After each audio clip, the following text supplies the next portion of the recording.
Hello guys, and welcome back to Joe's Ventures, and today we're going to be doing another episode of our Jurassic World Evolution 2 mod spotlights. We take a look at some of the wonderful mods people have been making and compare them to their real-life fossils counterparts. And today we've got a bunch of new species instead of just remakes and like more paleo-accurate remakes and all that. We've got some new species that we're talking about, so this might be a little longer, but that's okay. Got a very interesting amount of species, and plus we've got something that's quite relevant, which I'm excited to show you at the end, and you probably saw from the thumbnail, so I'm really excited to get stuck into this one. So we're going to be starting off today with some little dinosaurs. We've got Hypsilophodon by NetRaptor, and the next few mods are going to be done by NetRaptor, so I'm very excited to talk about these guys.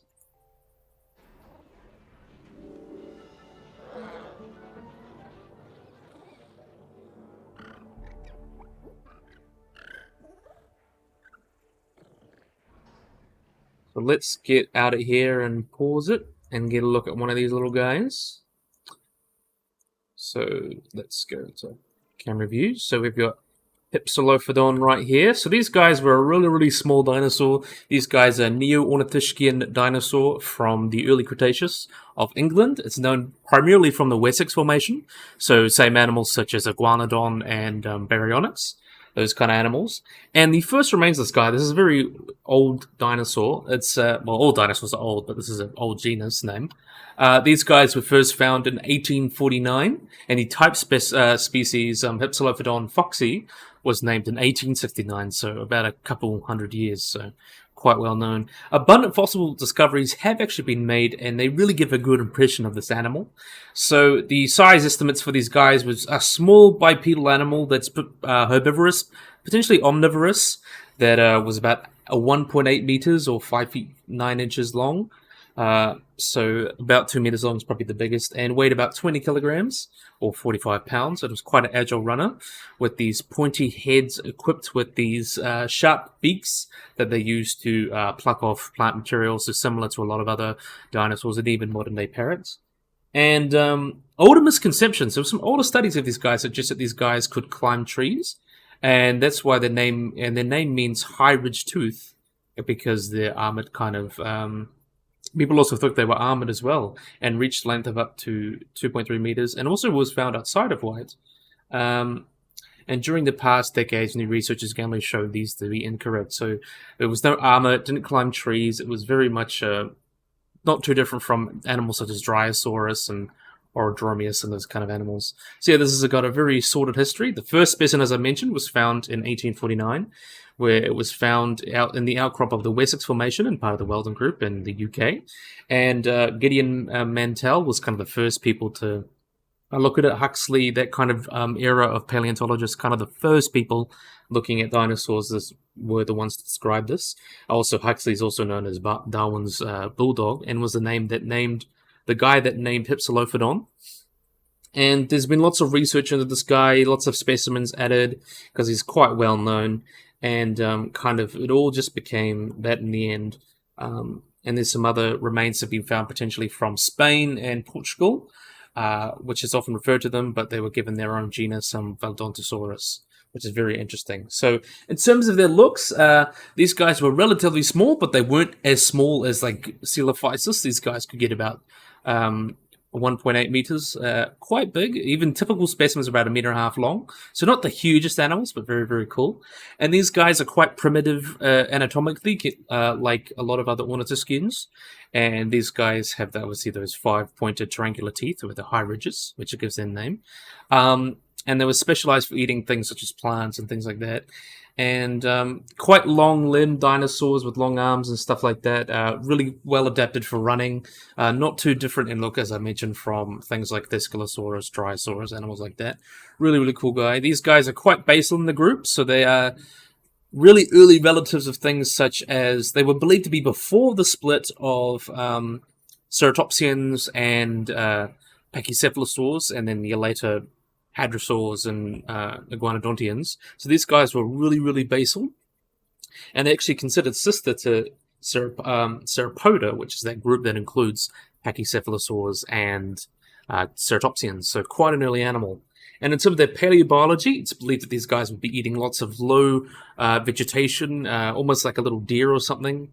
And it seems that these guys were eating a lot of those kind of things. And there's been a speculation, of course, that they would eat like relatively tough plants as well, and potentially like insects, small animals, like most herbivores do today. And these guys, as I mentioned, quite small and bipedal. And they're almost like compared to like the deer of the early Cretaceous of the Wessex Formation. And some people eventually, like when they mentioned the kind of tree-dwelling version of this animal interpretation, and suggested that it was like a modern-day tree kangaroo, but it was really not well supported over time. So it seems that this is what we've got so far, and it seems it might not change too much. And these guys have often been referred to, as I mentioned, the deer of the Mesozoic.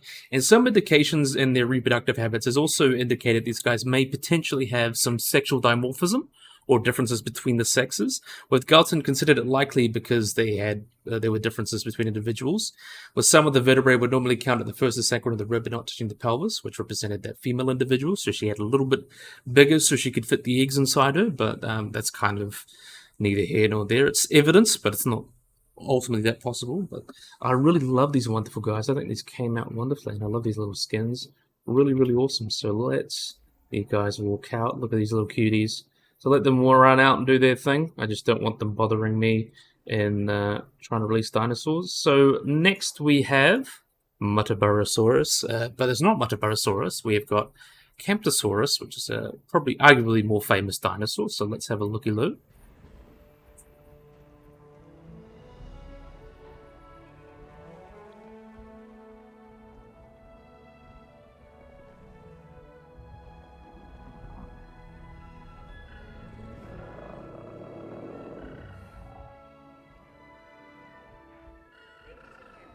So let's have a look at one in the sun. We probably have a look at them at the first person view. Let's have a look there.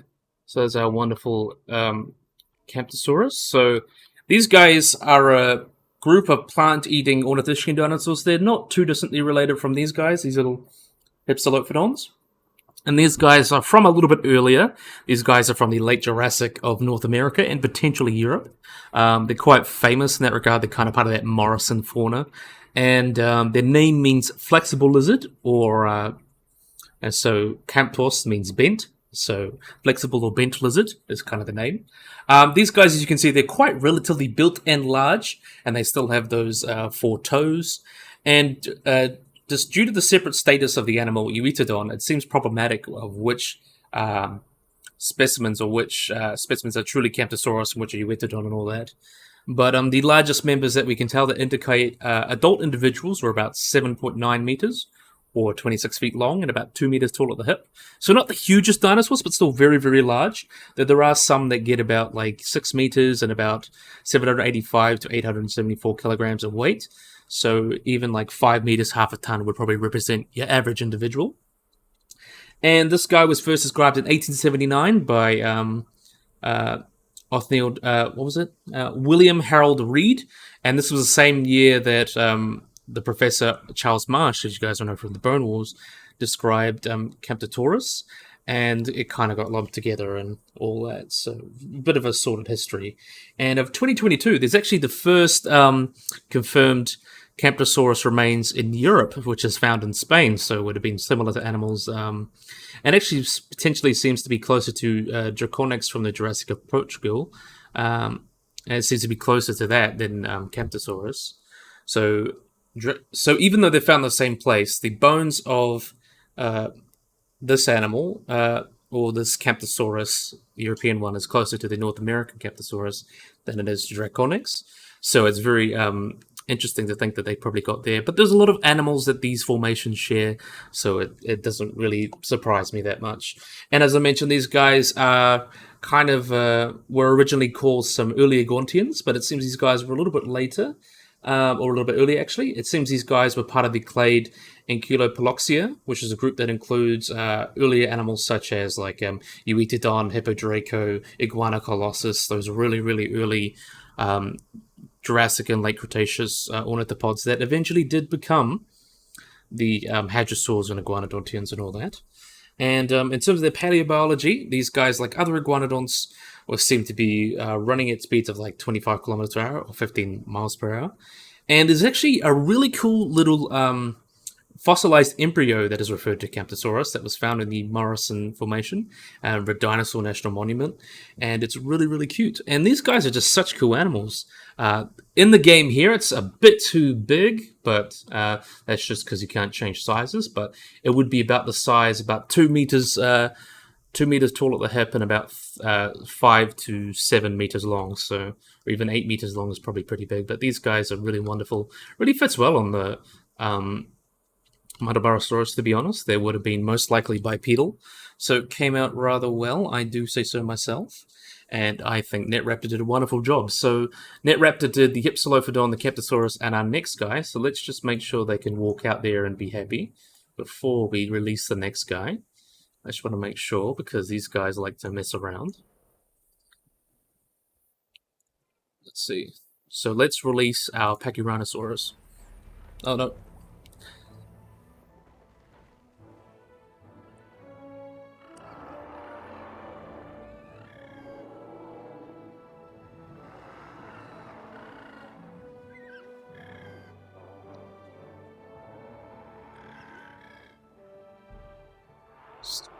So yeah, that was not a Pachyranosaurus. This is actually a closely related species called Achelousaurus, which is a really cool animal. So let's have a look at these guys as they're walking out of here.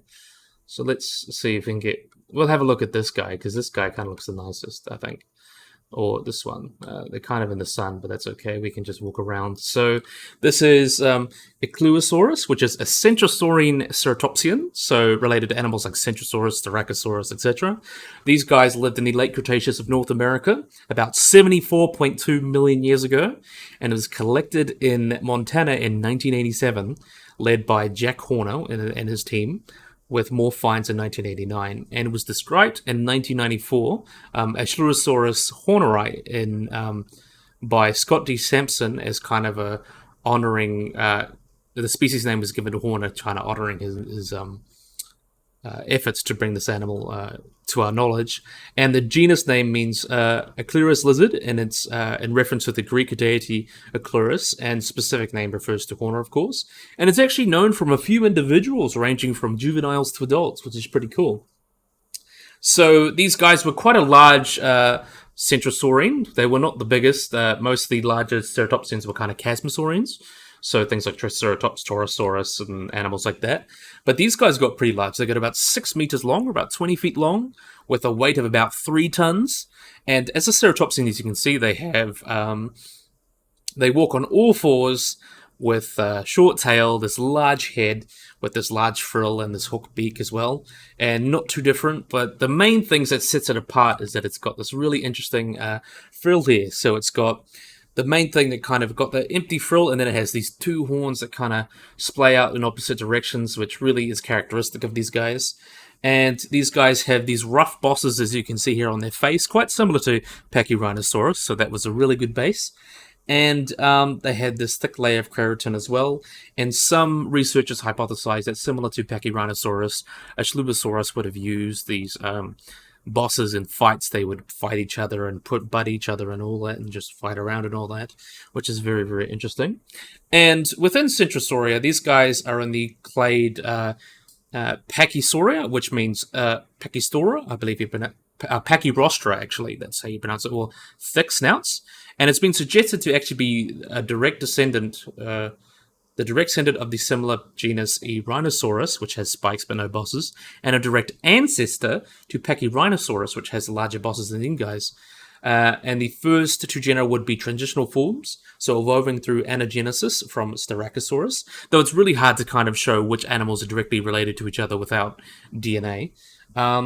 There's been debate on this theory, and they think that these guys are closely related to Pachyrhinosaurus and the group Pachyrhinocephali, and these guys are typically found in the Two Medicine Formation that lived on the island continent of Laramidia back when America was split in two by the Western Interior Seaway. That would have been the western side. And as a ceratopsian, as you can see, these guys were herbivores, and similar to other ceratopsians, these guys were potentially warm-blooded and had these high metabolic rates. So yeah, really, really wonderful animal here. The size, as I mentioned, about 6 meters long, 3 tons. The holotype is an adult with a skull that's estimated to be 1.6 meters long, and it kind of puts them in the same size range as many other centrosaurians. And it kind of approaching that size of Triceratops, but not quite there yet. And obviously quadrupedal as well. And you can see these really distinctive traits it has, like the skull here. Really, really cool. I'm really big fan of how the skull looks. It's really interesting.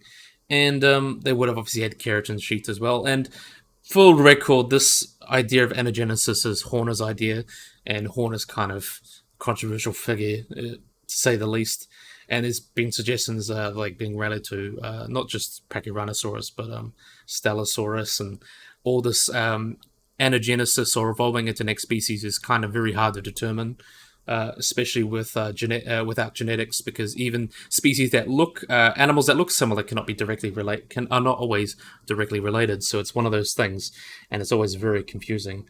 But yeah, these guys are predicted to be kind of related to Inosaurus and Pachyranosaurus, and yeah, it pretty much not too dissimilar from others ceratopsians, which is very interesting. And the habitats it would have lived in was the Two Medicine Formation, which have been full of lakes and stuff, and semi-arid and all that, and would have lived with animals such as Albertosaurus, Craposaurus, Procerolophus, Colossaurus. So those kind of animals it would have lived with. Also Stegosaurus, and a lot of animals like that. Really, really cool animal. I'm a big fan of this guy. I just love how he looks. He's kind of like, even though he's not too different from Rhinoceros, he's got those really interesting horns that really make him look distinct. And I like how the skins came out on this guy. I really like the Pachyranosaurus. Really, really wonderful. So let them walk out of there. Make sure they're out of there. So those three were all done by NetRaptor.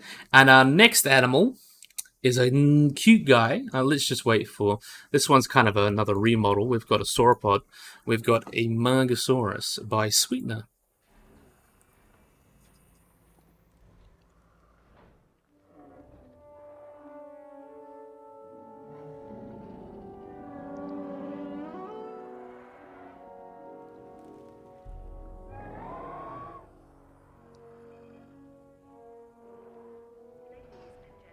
So let's pause that. So let's have a look at you. You guys are perfect to look at in side profile, or because these guys are not too big. Because Amargasaurus is probably about 12 meters long or something like that.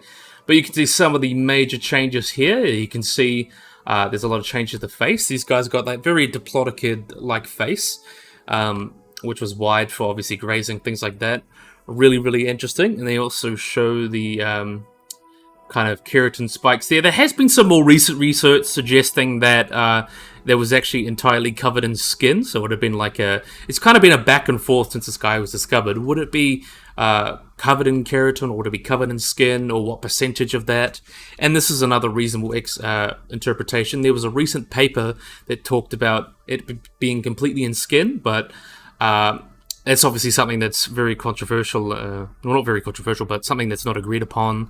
And both interpretations are kind of likely, or you could obviously have 1/3 keratin, 1/3 of this. It's really just up to interpretation at the moment, but there's good evidence either way. And we can see these guys, these guys were Dicraeosaurids, so related to animals such as Dicraeosaurus and Suisia from North America, so they had quite short necks. If you guys know Brachytrachelopan, I believe you pronounce that, that really short-necked sauropod is a relative of this guy and kind of lived in the same area in South America, though not at the same time, I don't think. And then you can see this quite tall spines that he has down the back. And you can see the feet have been changed. Thank you for changing the feet, Sweetener. You can see these guys have kind of that one claw, and they would have had these half-moon kind of horseshoe-shaped legs, which really shows up on here. It shows the difference between the model and the... And then you can see the back feet as well, much more like tortoises with those curving toes that kind of help dig as well. So that's really, really awesome. And then you have these quite long tails. As I mentioned, these guys are diplodocids. So they are quite famous for these long tails, which potentially would have been used as a weapon. So it's really cool to see a nice remaster here, or remake, to see the animals properly. So this is pretty much spot on perfect. Sweeney, you did a wonderful job with these guys. So let's then walk out of here. So next up, we'll just let them walk out of there. So next up, we've got our going on to our carnivores, and then we're going to be going to our marine animals. So that one was done by Sweetener. This one's going to be done by NetRaptor again.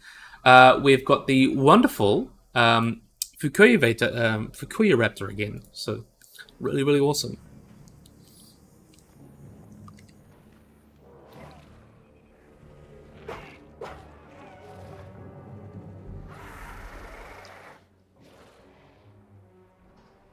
So the main difference, we'll find one standing around and talk about it. There we are. So the main difference to why I kind of picked this one again, it's not only because by it's a different person, but this Fukuiraptor is actually based on a different interpretation of the animal. Because when Fukuiraptor was first kind of described, it was thought to be much more like a dromaeosaur, but it turns out it's actually much more like a Carodontosaurid. Tyrannosaurid or megalosaurid. I was reading the wrong thing.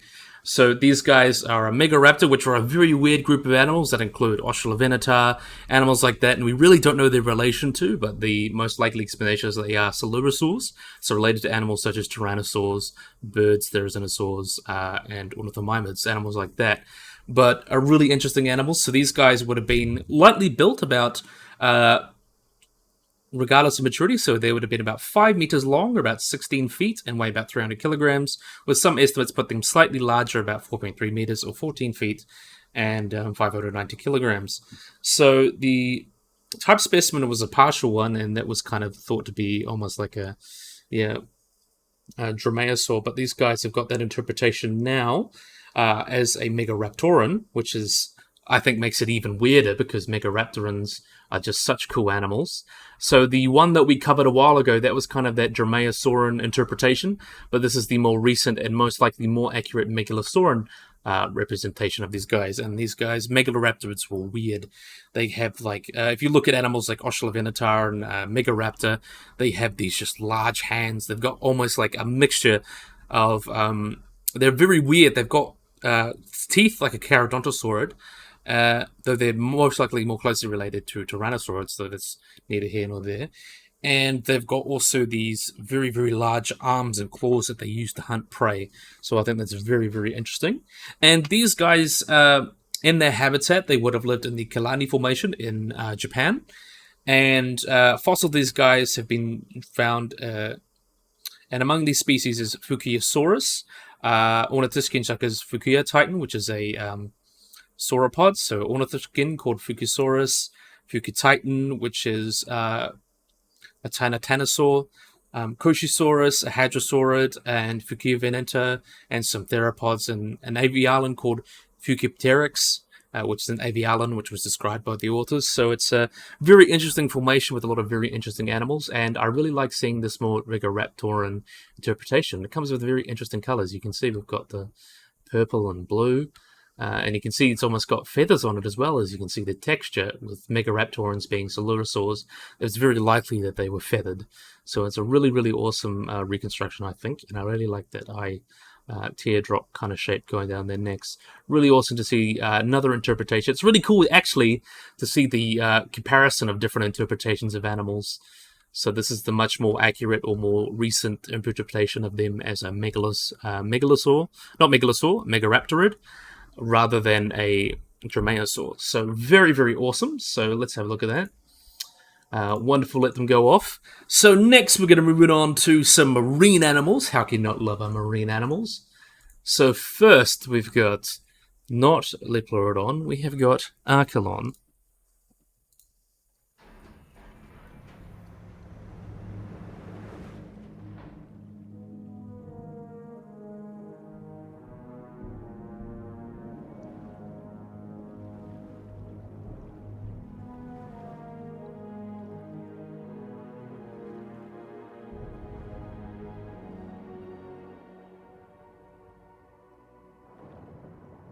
So let's let them run out of there.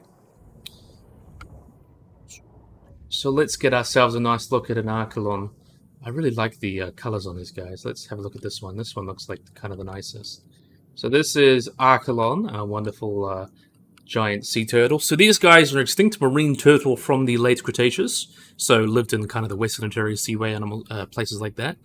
and this is the largest turtle to ever be documented.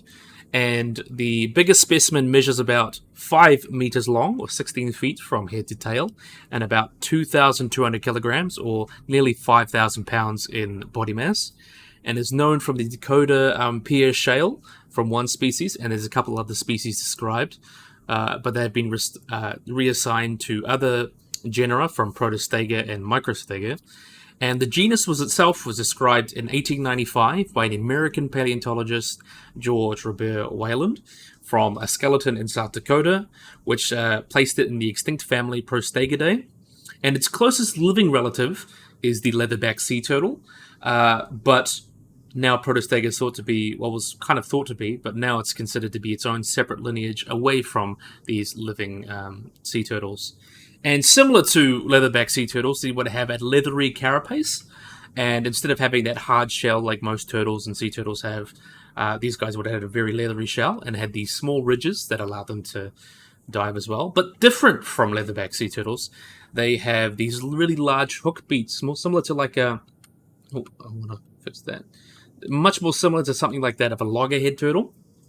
And these would have been adapted to eat things like mollusks and crustaceans, things like that, potentially ammonites as well. And also believed that may be used to shearing flesh as well. So Archelon could have potentially eaten all sorts of small animals and things.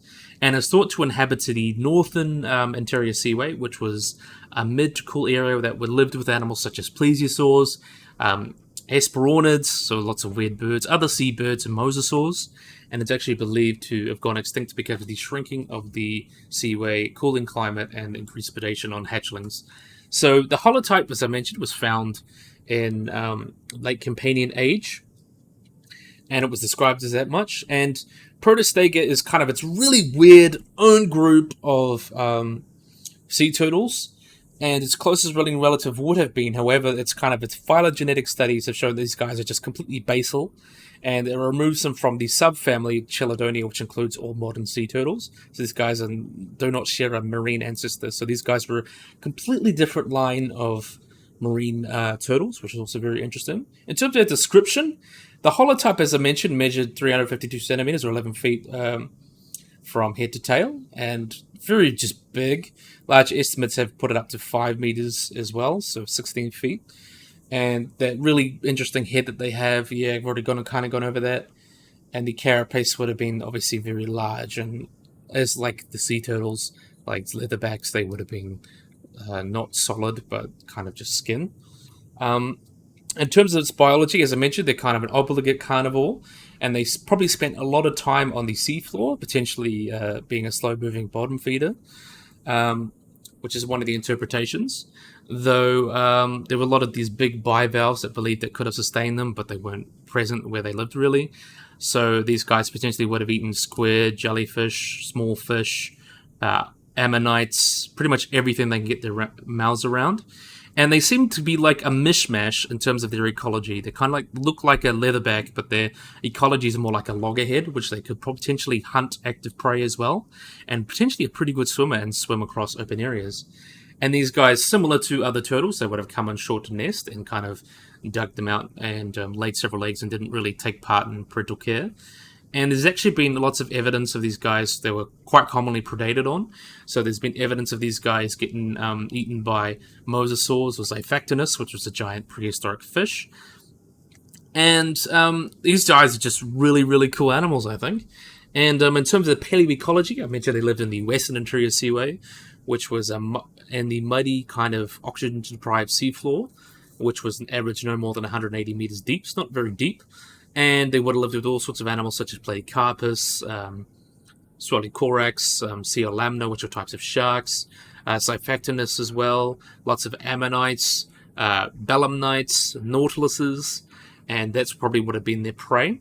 And it's estimated that these guys, as the seaway potentially migrated southward, it's very possible these guys were unable to migrate, and the increasing threat of hatchlings on their eggs could have potentially driven these animals to extinction, along with the increasing size of their relatives, the dermochelids.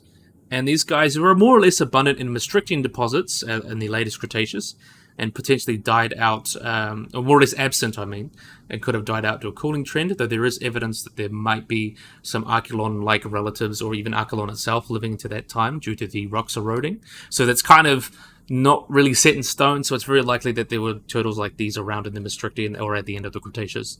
So yeah, wonderful job done on the Archelon. This was done by Max Vers 23. He really did a wonderful job with these Archelons. So really interesting turtle to bring up. Let these guys swim off and get away until we can cover our next animal. So next up we have got not a reptile, we got a fish, which I'm really excited to talk about.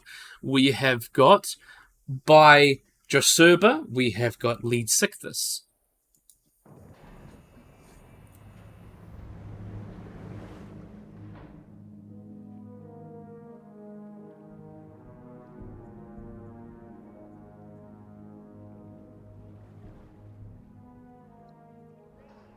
So we've got a very interesting fish here. So let's see if we can get a good image.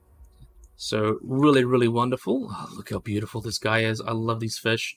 So this is Leadsictus, which is an extinct genus of pachymiid fish that lived in the oceans of the Middle and Late Jurassic and is the largest rayrin fish found.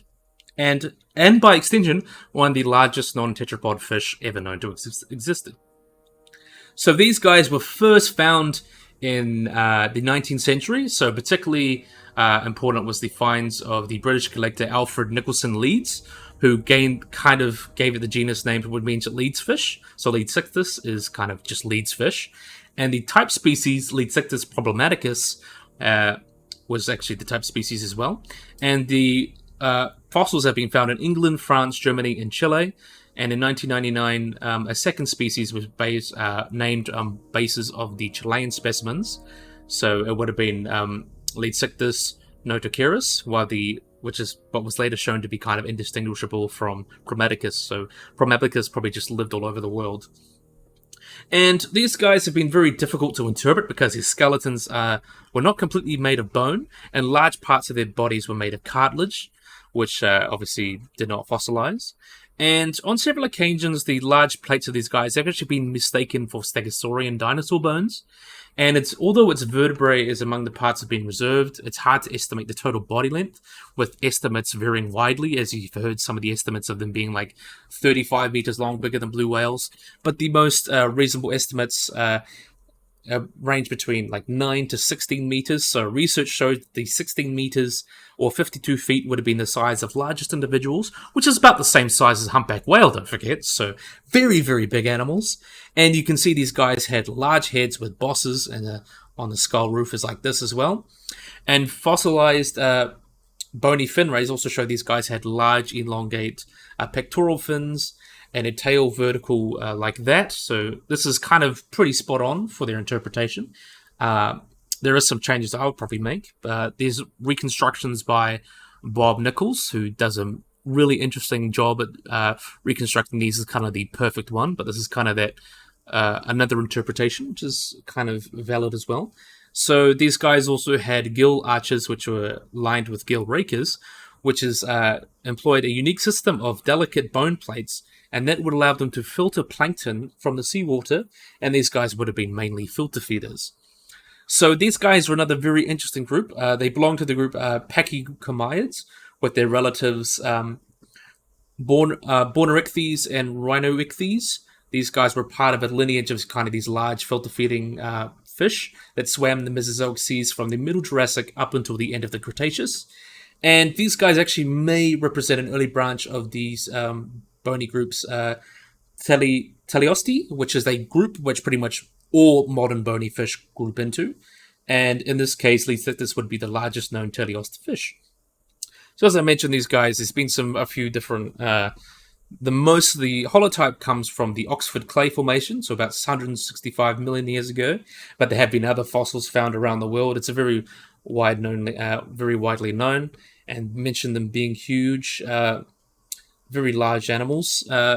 They would be the largest for comparison, the largest non-teleonont tetrapod fish that is large as the ocean sunfish, which weighs about 2 tons, and is quite a bit smaller than Leadsictus. Leadsictus is a very interesting animal.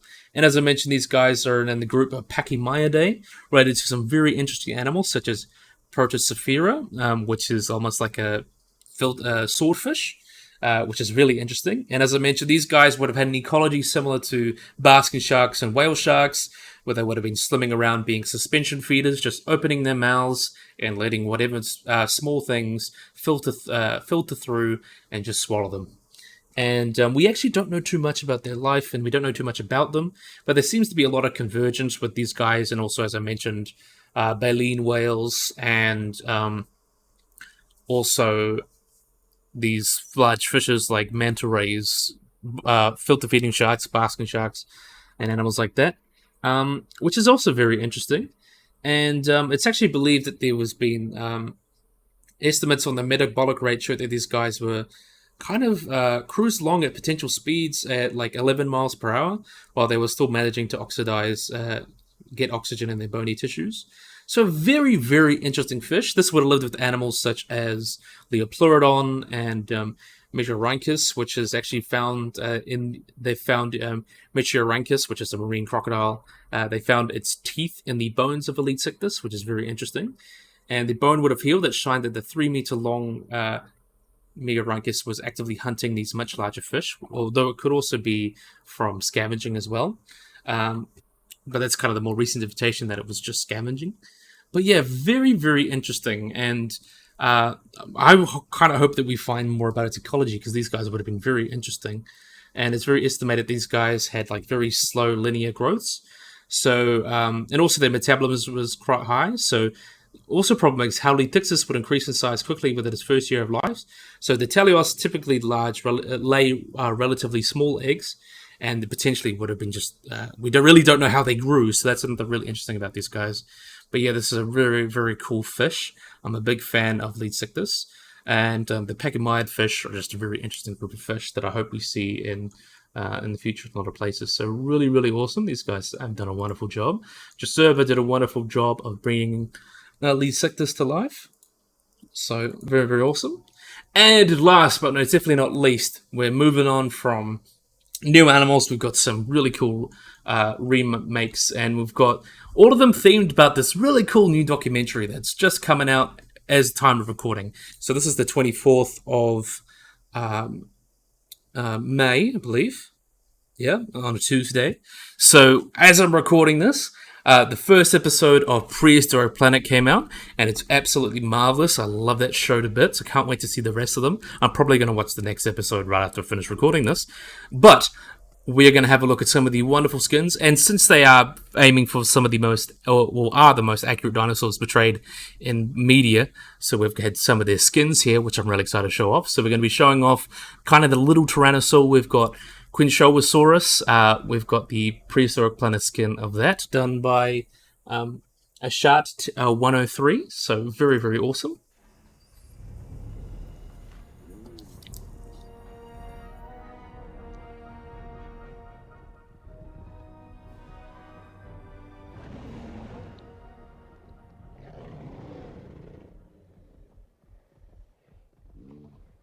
So what's very awesome, I think, we ran out already. Qianzhousaurus, okay. What I really love is that this is pretty much a paleo edit and new skins all in one, so I get to talk about the changes here. So we can see these guys were kind of very similar to Achelousaurus, which was a group of like tyrannosaurs that kind of, instead of getting really big and powerful, these guys got lean and mean. So you can see these guys have got this really long face here, and you can't even close its mouth. They've got this very long face, and you can see the skin fits perfectly with the Prehistoric Planet one. I'm a big fan of the Prehistoric Planet one, where you can see some of the changes here. It's made much more leaner and mean, and you've got these little 2 fingers here that really kind of gives it away as a Tyrannosaur. And even though it's not big and bulky like Tyrannosaurus, which we'll obviously get into next if you guys be paying attention, but yeah, you can see the wonderful long skull here. So these guys would have been much more like predators, such as Achelousaurus, kind of running around chasing prey. Even young T-Rexes, they would have been much more similar ecologically. So that's really, really awesome. And you can see the long body here, the long legs. the long tail here, and yeah, just a wonderful. It's just wonderful to see these guys represented in media and displayed as accurately as possible. Of course, I believe the model itself has feathers, which couldn't be depicted here, but other than that, it's pretty much spot on to the show, which is pretty much spot on to real life. And I can't wait to see it in any one of the episodes, so that's going to be really, really wonderful. So this is the Qianzhousaurus, really, really awesome. It came out wonderfully, and I do have to say, it just really looks awesome. So if you guys like Prehistoric Planet and you want this in your game, definitely put these in. Wonderful, wonderful, wonderful. And last, but most definitely not least, we've got Hank the Tank. We've got the Prehistoric Planet T-Rex by Achelousaurus, which we saw on that first episode, and I have to say, beautiful, beautiful, beautiful, beautiful.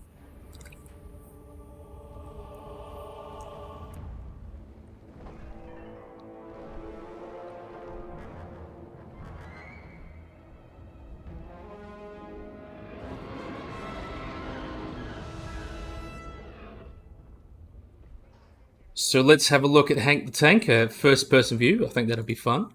So we got our wonderful Tyrannosaurus Rex. So look how wonderful these guys are. Wow, so incredible. So Hank the Tank is clearly very different from our Jurassic World Tyrannosaurus, as you can see here.